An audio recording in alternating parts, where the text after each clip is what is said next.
Paano nga ba winasak ng Amerika ang tatlong nuclear facilities ng Iran? Kamakailan nagpadala ng tatlong B-2 Spirit bombers, tinawag na Buster bunker ang Amerika para wasakin ang nuclear facility sa Fordo sa Tehran, Iran. Samantala, mga submarines naman ang ipinadala ng Amerika para magpakawala ng Tomahawk missiles para sirain ang dalawang nuclear facilities ng Iran sa Natanz at Isfahan ng nasabing bansa. Narito naman ang video ng ginawang pambobomba ng Amerika sa tatlong nuclear facilities ng Iran noong nakaraan June 21, 2025.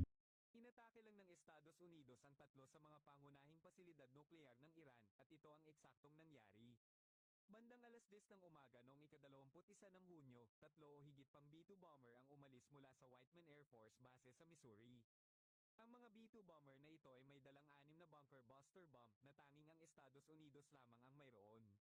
Pagtawid ng mga B-2 bomber sa Atlantiko, sila ay tinulungan ng mga eroplano pang refuel sa Europa at iba pang lugar sa gitnang silangan.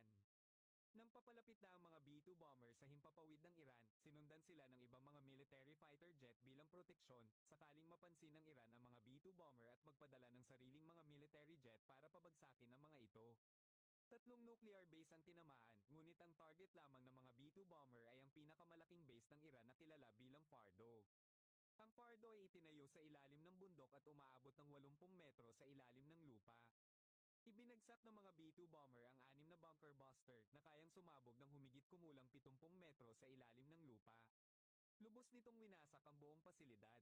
Tungkol naman sa dalawang iba pang base na inatake, ang Pahan at Athens, ibang estratehiya ang ginamit ng Estados Unidos. Nagpakawala ang US ng 30 Tomahawk cruise missile mula sa mga submarino na nasa 400 milya ang layo mula sa baybayin ng Iran sa Arabian Sea at Gulf of Oman. Ang mga Tomahawk cruise missile ay iba dahil hindi ito gaanong kayang tumagos ng Nauna nang binomba ng Israel noong June 13, 2025 ang nuclear facilities ng Iran. Subalit hindi masyadong naapektuhan dahil sa malalim ng kinalalagyan nito. Kaya inako ng Amerika ang pagwasak ng nuclear plants ng Iran gamit ang kanilang eroplanong tinawag na bunker buster at submarines para matiyak na hindi na ito magagamit kahit kailan. Ang Amerika ay kilalang kaalyado ng Israel kung kaya todo suporta ito sa mga hakbang ng naturang bansa.